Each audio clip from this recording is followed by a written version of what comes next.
तुम्ही जर cloud kitchen start करत असाल तर मेन्यूमध्ये कोणते आयटम ठेवायचे आणि कोणते नाही याच्याबद्दल तुम्हाला माहिती असणे खूप गरजेचं आहे. So friends, hello everyone, welcome to my YouTube channel. कसे आहात तुम्ही? तुमचे स्वागत आहे माझ्या यूट्यूब चॅनलवर. सो फ्रेंड्स, मी आज तुम्हाला सांगणार आहे जर तुमचं क्लाउड किचन स्टार्ट केलेलं असेल तुम्ही किंवा तुम्हाला क्लाउड किचन स्टार्ट करायचे असेल तर जो तुम्हाला मेन्यू आहे हा सेट करायचा असतो आणि त्याला खूप छान पद्धतीने आपल्याला ऑप्टिमाइज करायचा आहे. जर आपला मेन्यू छान असेल तर आपल्याला ऑर्डर्स राहतात. तर त्याच्यामुळे जो मेन्यू आहे त्याच्यामध्ये खूप आपल्याला कॉन्सन्ट्रेट करायचं असते. आणि सर्वात मेन म्हणजे जे आपण मेन्यू डिसाईड करतो त्याच्यामध्ये कोणते आयटम ठेवायला पाहिजेत आणि कोणते नाही. तर जर तुम्ही मेनूमध्ये असे आयटम ठेवत आहे जे तुम्ही इझिली बनवू शकता आणि खूप असे कमी इन्व्हेस्टमेंटमध्ये बनवू शकता, जसे तुम्हाला परवडतील तर त्याप्रमाणे. सो फ्रेंड्स, जर तुमच्या मेन्यूमध्ये असे आयटम्स असतील की जे तुम्ही 15-20 मिनटामध्ये बनवू शकता, जसे काही पिझ्झा, बर्गर आणि सँडविच असे काही आयटम ठेवले तर ते तुम्ही इझिली बनवू शकता. कारण की क्लाउड किचन जेव्हा ऑर्डर्स येतात तेव्हा आपल्याला 20-25 मिनिट असतात सर्व बनवायसाठी. तर एवढ्या मिनटामध्ये आपल्याला आपली जी ऑर्डर आहे ती कंप्लीट करायची असते. त्याच्यामुळे जर मेन्यूमध्ये असे आयटम असतील ते आपण खूप इझिली बनवू शकतो. तर आपण नक्की आपले जे ऑर्डर्स आहे ते वेळेवर कंप्लीट करू शकतो आणि न डिले होता आपण त्या पार्सल करू शकतो. सो जेव्हा आपण मेन्यूमध्ये जे आयटम ॲड करत असतो, जसं माझ्या मेन्यूमध्ये मी सध्या पिझ्झा सेल करत आहे. ॲक्च्युली माझ्या मेन्यूमध्ये पिझ्झा, मोमोज, पास्ता सर्वच आहे, पण मी पिझ्झा जास्त सेल करते कारण की बाकी सर्व जे आयटम आहे ते मी हाईड करून ठेवलेले आहेत. कारण की अधिकामुळे मला इतके सर्व ऑर्डर्स कंप्लीट नाही केल्या जात आणि वेळेवर इतकं बनवल्या पण नाही जात. त्याच्यामुळे मी जे पिझ्झाच्या ऑर्डर्स आहेत त्याच घेते आहे.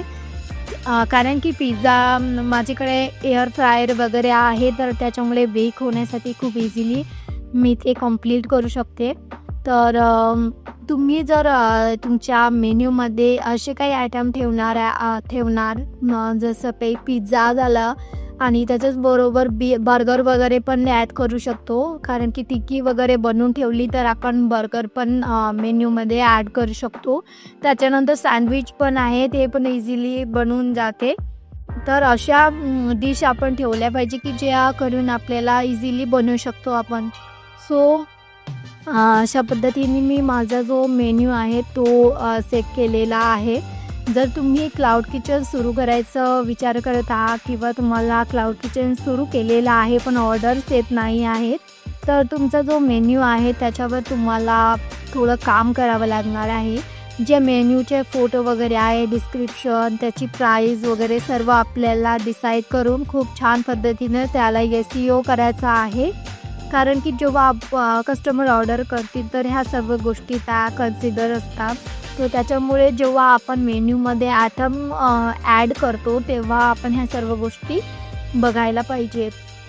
जर आपण एखादी डिश सेल करत आहे तर त्याचा जो इन्व्हेस्टमेंट लागतो आणि जो आपण प्राईस ठेवलेली आहे याच्यामध्ये आपलं प्रॉफिट आपण बघू शकतो. तर आपण अशा काही गोष्टी सेल करू शकतो ज्या आपल्याला प्रॉफिट पण मिळेल, त्याच्यामुळे मधून आणि इझिली बनवल्या पण जातील.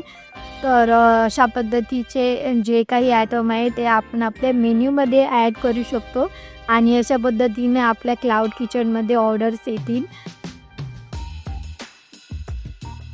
आणि जर तुम्हाला क्लाउड किचन स्टार्ट करायची आहे किंवा क्लाउड किचन स्टार्ट केलेली आहे आणि त्याचे काही प्रॉब्लेम्स असेल तर मला कमेंटमध्ये नक्की विचारा, मी तुम्हाला त्याच्याबद्दल नक्की सांगेल. आणि आज मला आलेले होते 3 पिझ्झाचे ऑर्डर्स. तर मला इथे बनवायचा होता चीज मार्गेरिटा पिझ्झा आणि नेक्स्ट आहे चीज पिझ्झा आणि third paneer makhani butter pizza. तर हे तिन्ही पिझ्झा मला बनवायचे होते. तर फर्स्ट मी ते बनवलेला आहे मार्गेरिटा पिझ्झा, नंतर मी सेकंड पिझ्झा बनवायला घेतलेला आहे. तर ज्या मी 2 पिझ्झा आहेत त्याची टॉपिंग करत आहे. तर एक एक करून मी सर्व पिझ्झा इथे बेक केलेले आहे आणि एअर फ्रायरमुळे खूप इझिली बेक होत आहे. तर मला खूप लवकर मी ही कंप्लीट करू शकते ऑर्डर. आणि नंतर मी पिझ्झा पॅक करत आहे. तर मी सर्व पिझ्झा पॅक केलेले आहे आणि अशा पद्धतीने मी ऑर्डर कंप्लीट केलेली आहे. तुम्हाला हा ब्लॉग कसा वाटला मला कमेंटमध्ये नक्की सांगा. आवडल्यास लाईक करा आणि चॅनलला जर सबस्क्राईब केलं नसेल तर चॅनलला सबस्क्राईब करा. भेटूया अशाच व्हिडिओसोबत नेक्स्ट व्हिडिओमध्ये. तोपर्यंत बाय बाय.